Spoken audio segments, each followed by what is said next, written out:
오늘은 신앙의 습관 세 번째로 감사의 말 한마디라는 제목으로 여러분과 함께 은혜를 나누려고 합니다.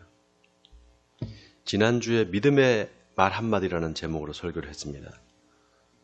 수로보니게 여인이 믿음의 말 한마디를 해서 예수님을 감동시키고 하나님의 역사를 불러일으켰다 말씀드렸습니다. 그래서 우리가 평소에 어떤 말을 하느냐가 참 중요합니다. 여러분, 우리 믿음이 우리의 말로써 증명이 됩니다. 여러분, 우리 믿음은 꾀꼬리 알 있잖아요. 꾀꼬리 알을 보면서 꾀꼬리 소리를 듣는 것입니다. 지금은 비록 알이지만 나중에 이게 부화가 돼서 아름다운 소리를 내는 꾀꼬리가 될 것을 우리가 믿는 것이죠. 그래서 히브리서 기자는 믿음은 바라는 것들의 실상이요 보이지 않는 것들의 증거다 이렇게 말을 했습니다. 믿음은 불가능을 가능하게 하는 힘이 있습니다. 예수님은 너에게 겨자씨만한 믿음이 있으면 이 산을 명하여 여기서 저기로 옮겨지라 하면 옮겨질 것이다 이렇게 말씀하셨습니다. 세상에서 가장 작은 게 겨자씨입니다. 겨자씨는 너무너무 작고 산은 엄청나게 큰데 어떻게 겨자씨만한 믿음이 산을 옮길 수 있는가? 이 말이 안 되잖아요. 그러나 여러분, 그 작은 겨자씨 안에 뭐가 있습니까? 작은 겨자씨 안에 뭐가 있죠? 생명이 있습니다. 그 생명을 누가 주셨습니까? 하나님이 주셨어요. 그래서 힘이 있는 겁니다. 여러분, 일산에 고봉산이 있잖아요. 일산이 왜 일산인 줄 아세요? 그 고봉산 때문에 일산이에요. 그 산이 하나 딱 있는데 고봉산입니다. 그래서 일산인데 제가 그 고봉산을 향해서 고봉산아, 너 저기서 옮겨서 북쪽으로 좀 가라 이렇게 하면은 매일같이 그렇게 하면은 고봉산이 북쪽으로 갈까요? 아니에요? 옮겨질까요? 안 옮겨질까요? 어떻게 옮겨지겠어요? 안 옮겨지죠. 그런데 고봉산을 옮기는 게 제 뜻이 아니라 하나님의 뜻이면 어떻게 될까요? 하나님의 뜻이면 옮겨집니다. 그 하나님의 능력을 내가 믿고 옮겨져라 명령할 수 있는 게 바로 이게 믿음입니다. 다시 말씀드릴게요. 하나님은 저 산을 옮길 수 있다. 그걸 내가 믿고 옮겨져라 이렇게 명령할 수 있는 게 믿음이에요. 하나님이 하실 것을 믿습니다. 이런 선포인 것입니다. 여러분, 하나님한테 불가능한 게 있을까요? 불가능한 게 없습니다. 근데 그 불가능한 게 없으신 하나님이 어떻게 역사하는가? 우리가 하는 믿음의 말 한마디를 통해서 역사합니다. 믿음의 말은 하나님의 역사를 불러일으키고 불신의 말은 역사를 막아버립니다. 여러분, 하나님은 우리가 하는 믿음의 말 한마디를 기뻐하십니다.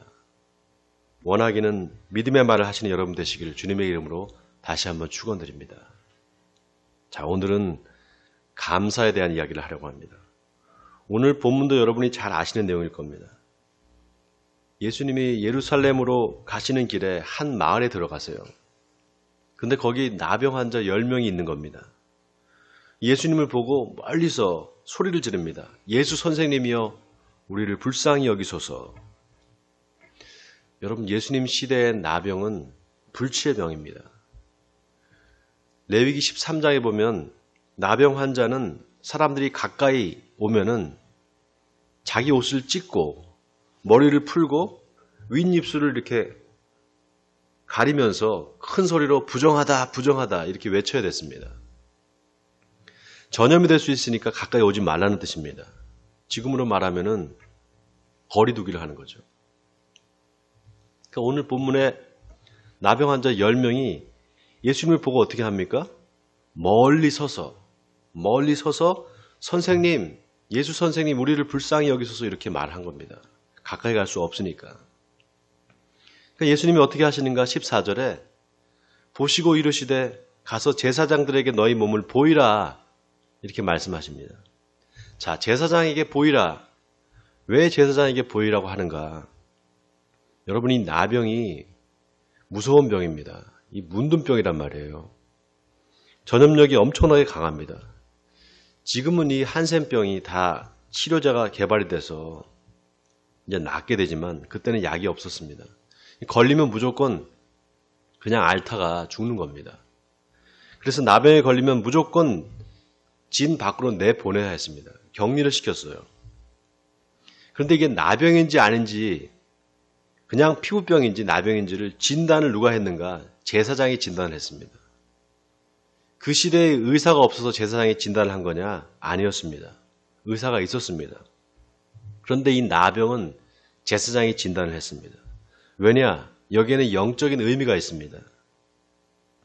바로 이 나병이 죄와 관련이 있다는 것입니다. 여러분, 죄의 속성이 뭡니까? 죄의 속성. 전염이 된다는 겁니다. 첫째. 두 번째는 그 결과가 죽음이라는 것입니다. 걸리면 죽는다는 거예요. 자, 그런데 이 나병에 걸렸다가 낫는 경우도 있었습니다. 걸리면 무조건 죽느냐? 낫는 경우가 있었어요. 정말 하나님의 은혜로 병이 낫게 되는 경우가 있었습니다. 그러면은 제사장한테 가서 자기 몸을 보이는 겁니다. 그럼 제사장이 진 밖에까지 나옵니다. 그 사람을 진단하기 위해서. 그래서 그 사람 옷을 다 벗게 하고 자세히 진찰을 합니다. 그래서 나았으면은 살아있는 새 2마리와 백향목과 홍색 실과 우슬초를 가져오게 합니다. 그래서 새 1마리를 잡아다가 흐르는 물 위에 질그릇 안에서 그 새를 잡습니다. 그리고 백향목과 홍색 실과 우슬초를 가지고 와서 조금 전에 그 그릇 안에서 잡은 새의 피를 거기다 찍습니다. 그래갖고 병 나은 그 사람한테 7번을 뿌려요, 이렇게. 그리고 살아있는 새 1마리가 있잖아요. 그 살아있는 새 1마리는 들에다가 놔줍니다. 그리고 나서 옷을 다 벗겨서 빨고 몸에 털을 다 밉니다. 그리고 7일 동안 지켜봐요. 그래도 괜찮으면 이제 어린 순양을 가져와서 속건제를 드립니다. 그리고 나서 다시 진영 안으로 받아들입니다. 여러분, 자세한 내용이 레위기 13장과 14장에 나옵니다. 꼭 읽어보시기 바랍니다. 자, 그러니까 예수님이 이 나병 환자들한테 가서 제사장들한테 보여라. 너희 몸을 보이라. 이 말은 뭡니까? 레위기 13장에 나와 있는 율법의 이야기를 그대로 하신 겁니다. 그러니까 뭐예요? 가서 보이라 라고 얘기했을 때는 이미 치료했으니까 가서 보이라 이 뜻입니다. 그러니까 이미 병이 낫게 해주셨다는 거예요. 아니나 다를까 가는 길에 10명이 다 그 나병에서 치료를 받습니다. 몸이 깨끗해진 거예요. 자, 그런데 보세요. 그 중에 한 사람만 예수님께 돌아옵니다. 한 사람만. 자, 다 같이 15절, 16절을 같이 한번 읽어보겠습니다. 시작. 그 중에 한 사람이 자기가 나은 것을 보고 큰 소리로 하나님께 영광을 돌리며 돌아와 예수의 발 아래에 엎드려 감사하니 그는 사마리아 사람이라. 예수님께 돌아온 사람이 누구였다고요? 사마리아 사람이었어요.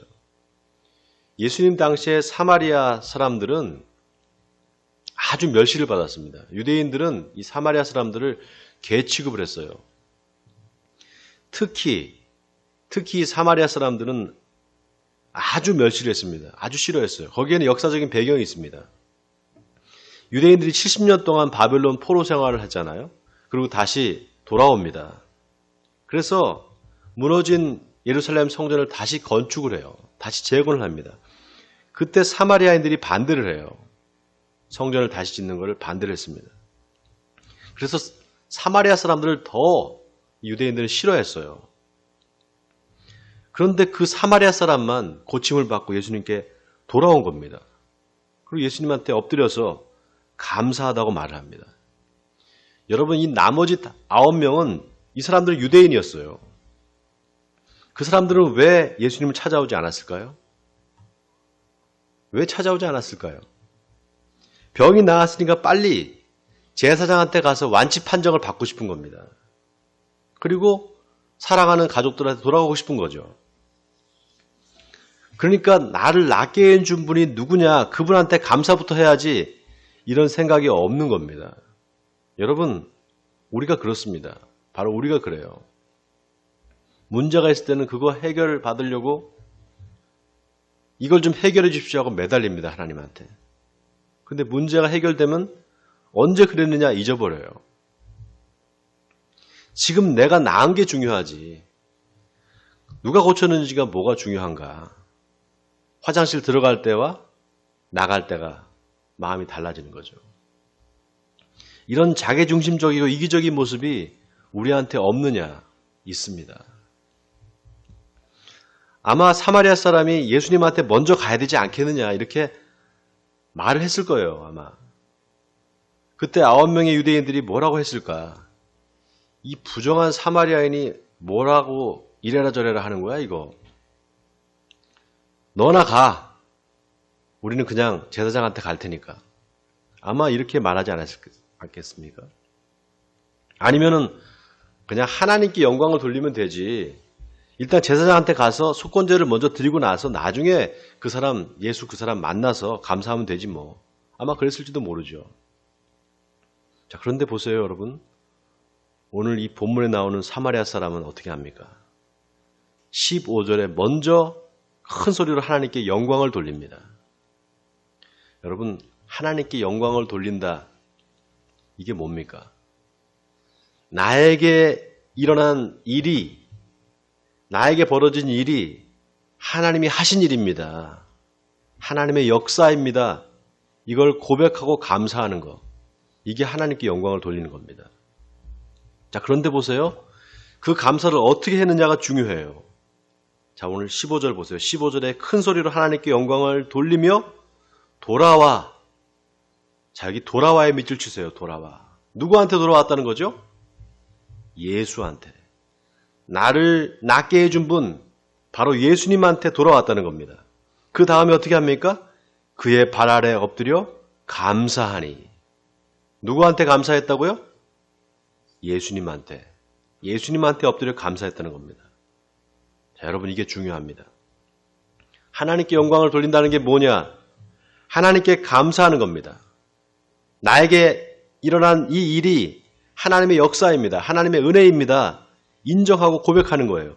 자, 그런데 그 감사를 어떻게 해야 되느냐? 예수님께 돌아와야 된다는 거예요. 성경에 보면 예수님이 수많은 기적을 일으키셨어요. 병든 자를 낫게 하고 귀신을 쫓아내고 오병이의 기적을 일으키고.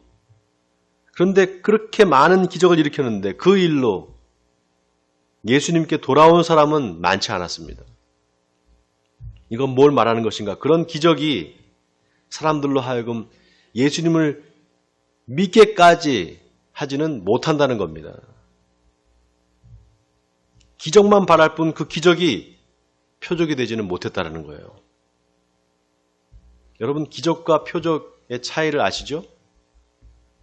기적은 그 현상 자체뿐이지만 표적은 그 현상 이면에 하나님의 뜻과 섭리를 보는 것입니다.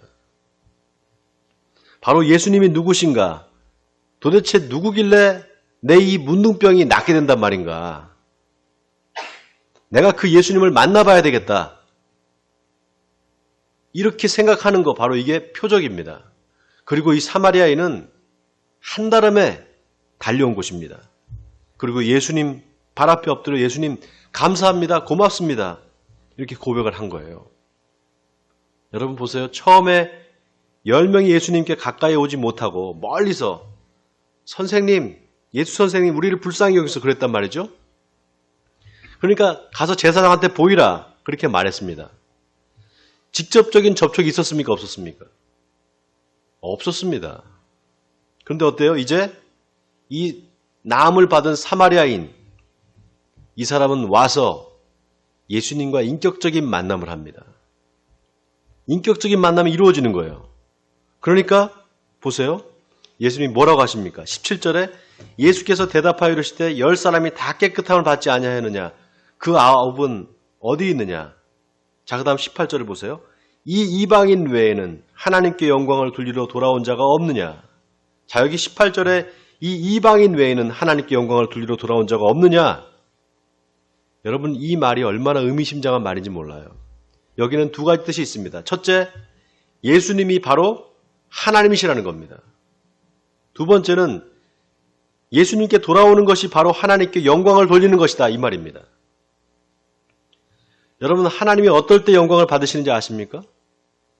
예수를 믿지 않던 사람이 나를 통해서, 예수 믿지 않던 사람들이 나를 통해서 예수를 믿게 되는 겁니다. 그때 하나님은 영광을 받으세요. 믿지 않던 사람이 예수를 믿고 하나님의 이름을 부를 때 그때 하나님은 기뻐서 춤을 추십니다. 하나님, 제가 전도한 아무개가 이제 예수를 믿게 됐답니다.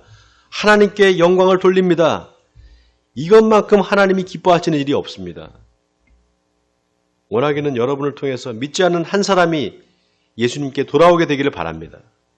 그래서 하나님께 영광을 돌리는 여러분 되시길 주님의 이름으로 간절히 축원드립니다. 자, 그런데 보세요. 마지막 이 19절이 중요합니다. 그에게 이르시되 일어나 가라. 내 믿음이 너를 구원하였느니라 하시더라. 자, 내 믿음이 너를 구원하였느니라. 여러분, 이 사람이 이미 문둥병이 나았습니다. 이미 문둥병이 나았어요. 그런데 그래서 예수님한테 감사하러 온 거잖아요. 그죠? 근데 예수님이 내 믿음이 너를 구원하였다. 이렇게 또 말씀하시는 거예요. 이미 병이 나았으니까 구원받은 거 아닌가. 그렇게 생각이 되잖아요. 근데 그게 아니라는 거예요, 여러분. 병이 나은 게 구원이 아니라 예수님께 돌아온 게 구원이라는 거예요. 아멘입니까, 여러분? 암에 걸린 사람이 교회에서 기도를 받고 나았어요. 여러분, 오살린 기도원 가보셨죠? 오살린 기도원에 가면 그런 사람 많습니다. 암에 이불을 싸들고 와요. 병 나으려고. 병 낫게 해달라고 금식하면서 통성으로 매일 기도합니다. 하나님이 병을 낫게 해주는 거예요. 근데 그 사람들이 다 예수님한테 돌아오느냐? 안 돌아오는 사람이 더 많습니다. 왜 그럴까요? 왜 그럴까요? 자기가 병 나은 것만 생각하지 병을 낫게 해준 분이 누군지 거기에는 관심이 없는 겁니다. 병 나은 게 중요하지. 자, 그런데 보세요. 오늘 본문에 예수님이 왜 병이 나은 사마리아인한테 내 믿음이 너를 구원하느니라 이 말씀을 하셨을까? 병 나은 게 다가 아니라 병이 나아도 예수님께 돌아오지 않으면 구원받지 못한다는 겁니다. 여기서 구원은 뭔가? 바로 영혼의 구원입니다. 우리 영혼의 구원. 또 하나 우리가 주목해야 될 것은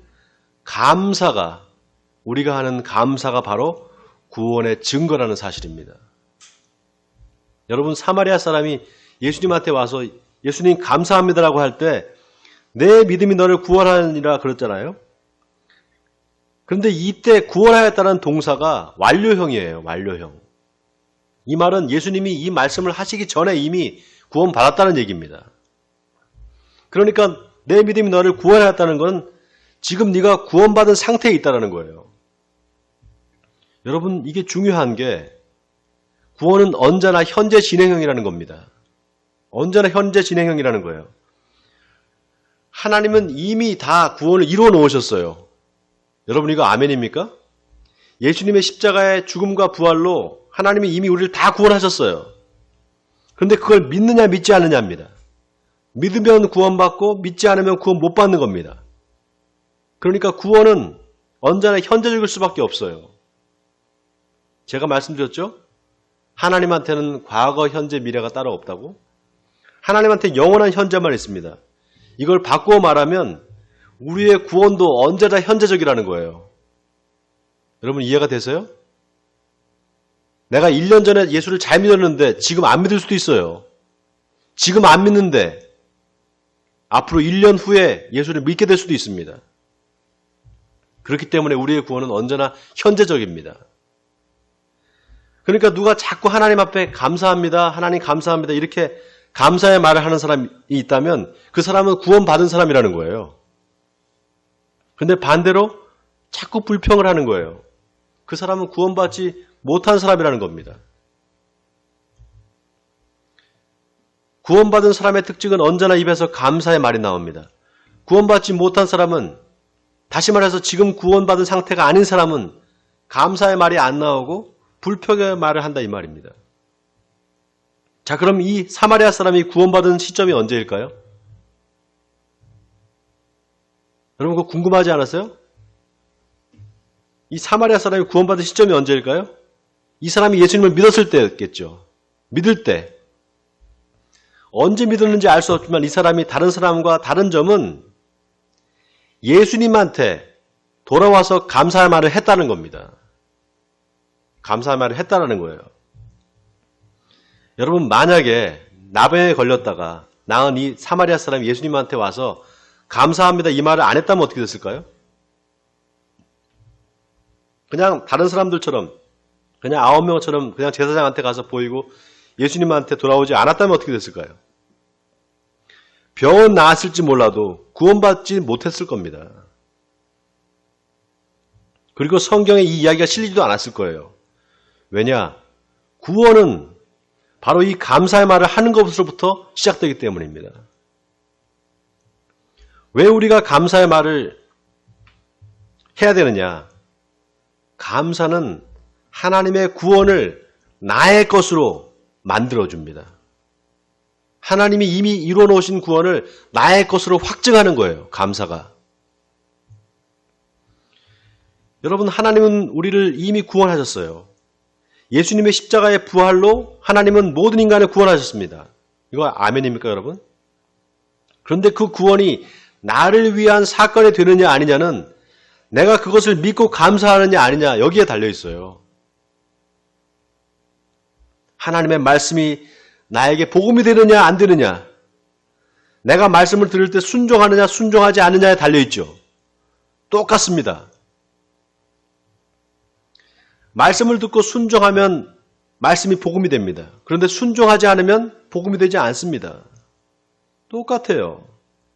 하나님이 이미 우리를 다 구원해 주셨습니다. 그런데 그 하나님의 구원의 행위가 나를 위한 것이 되려면 그 구원을 내가 감사함으로 받아야 됩니다. 그러니 내가 감사의 말을 하느냐 불평의 말을 하느냐 이게 얼마나 중요합니까? 얼마나 중요합니까? 하나님 감사합니다. 예수님 감사합니다. 성령님 감사합니다. 감사의 말을 하는 사람에게 하나님의 구원이 임합니다. 이 말은 다시 말하면 감사하는 사람은 구원받은 사람이다 이 말이에요. 반면에 감사하지 않는 사람, 불평과 불만을 말하는 사람, 그 사람은 아직 구원받지 못한 사람이라는 겁니다. 원하기는 감사의 말 하시는 여러분 되시기 바랍니다. 그래서 하나님의 구원이 여러분에게 임하기를 주님의 이름으로 축원드립니다. 마지막으로 오늘 본문이 주는 또 하나의 중요한 메시지가 있습니다. 여러분 이 사마리아 사람이 예수님이 하나님의 아들이라는 걸 알았을까요? 몰랐을까요? 본문 13절에 보면 예수님을 부를 때 예수 선생님이여 우리를 불쌍히 여기소서 이렇게 말해요. 예수를 선생이라고 말했습니다. 그러니까 이 사마리아 사람은 예수님한테 돌아올 때 그냥 예수님은 선지자 정도로 그렇게 생각했을 겁니다. 아, 저 사람 참 유명한 선지자인가 봐. 저 사람의 말에 능력이 있네. 이렇게 생각했을 거예요. 여러분 근데 놀라운 게 뭔지 아세요? 나병이 나오면 제사장한테 가서 몸을 보입니다. 그렇죠? 그리고 나서 하나님께 드리는 제사가 뭐냐 하면은 속건제예요. 속건제. 속죄제를 드려야 될 것 같은데 속건제를 드려요. 여러분 이 속죄제가 다른 게 뭡니까? 속건제는 이게 배상의 의미가 있어요. 내가 이웃에게 뭘 잘못한 게 있다. 그러면 하나님께 드리는 제사가 이게 속건제입니다. 내가 이웃에게 잘못한 게 있으면 그건 똑같이 하나님께도 잘못한 거기 때문에 하나님께 제사를 드리는 거예요. 속건제를. 그럼 왜 나병 걸린 사람이 병이 나았는데 속건제를 드릴까요? 여러분 이상하지 않습니까?